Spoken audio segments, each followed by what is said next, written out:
Hello everyone, welcome to the channel new exam जानकारी। जैसा कि आप सभी को आपका स्कोर पता लग गया होगा और जल्दी आपका रिजल्ट भी घोषित हो जाएगा। लेकिन न्यू काउंसलिंग जो होने वाली है इस बार, उसमें बहुत सारे रूल हैं, उनको चेंज कर दिया गया है।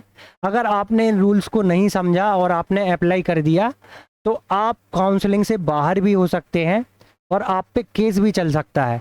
तो न्यू काउंसलिंग प्रोसेस के क्या रूल हैं, इन्हीं रूल पर हम डिस्कशन करने वाले हैं।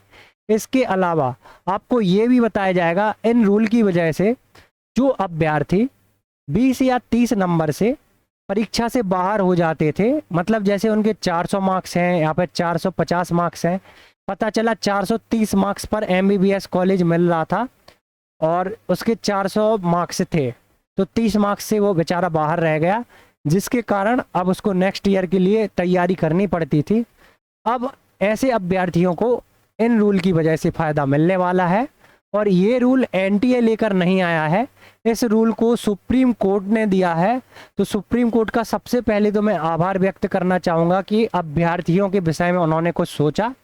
सबसे पहले आपको बताना चाहूँगा आखिर वो रूल हैं क्या। देखिए, काउंसलिंग प्रोसेस है वो दो तरीके से होती है, आप सभी जानते होंगे। जो अभ्यर्थी नहीं जानते उनको मैं बता देता हूँ। दो तरीके से काउंसलिंग होती है। एक काउंसलिंग आपका एनएमसी कराता है, जिसके अंडर में सभी एम्स होती हैं। बड़ी बड़ी जो कॉलेजेस हैं जैसे बीएचयू हो गया आपका, जो नामी कॉलेजेस हैं वो सभी एनएमसी के अंतर्गत आती हैं।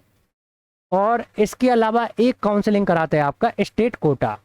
तो स्टेट कोटा में भी एम्स होता है, ऐसा नहीं है कि स्टेट कोटा से आपको एम्स नहीं मिलता, बट जो मेन एम्स होती हैं वो सभी एनएमसी के अंतर्गत आती हैं और जो बड़ी बड़ी कॉलेजेस होती हैं वो सारी एनएमसी के अंतर्गत आती हैं।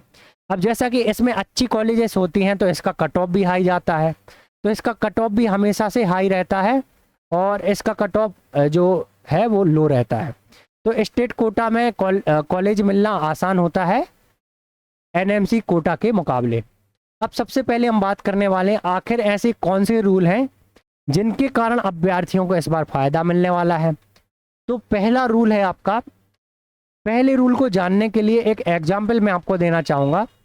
पिछले विगत वर्षों में क्या होता था, 2022 जैसे कि 2021 और आपका 2020 हो गया, 19 हो गया, इन वर्षों में क्या देखा गया है जिसके कारण सुप्रीम कोर्ट ने कड़ी फटकार एनटीए को लगाई है।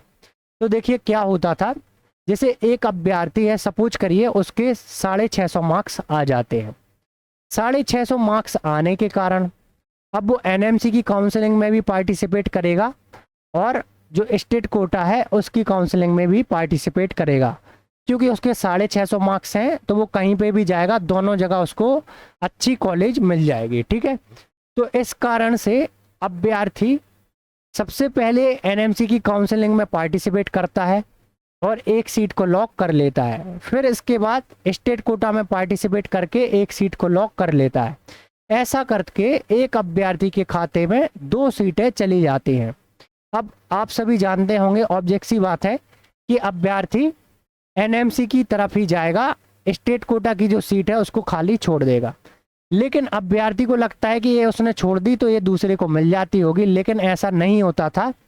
2019, 20 और 21 का जो डाटा निकल के सामने आया उसमें जब चेक किया गया तो मॉपअप राउंड की जो काउंसलिंग फाइनल राउंड की जिसको बोलते हैं वो होने के बाद फिर जब सीटें चेक करी गई तो 2019 में लगभग 3600 सीटें, 2020 में 3000 सीटें, 2021 में 4000 सीटें जो थी वो खाली रह गई थी। तो इन 4000 सीटों का खामियाजा उन अभ्यर्थियों को भुगतना पड़ा जिनके मार्क्स 450 या फिर 500 के बीच में थे। पता चला 500 पे एमबीबीएस कॉलेज मिल रही है और अभ्यर्थी के 480 मार्क्स हैं, 20 मार्क्स से अभ्यर्थी को दोबारा से तैयारी करनी पड़ गई थी। तो गाइस, इसका बेनिफिट उन्हीं अभ्यर्थियों को मिलेगा जो अभ्यर्थी 10 या 20 मार्क्स से परीक्षा से बाहर हो रहे थे। तो उम्मीद करता हूं आपको एकदम सटीक जानकारी मिल चुकी होगी, जिसके कारण आप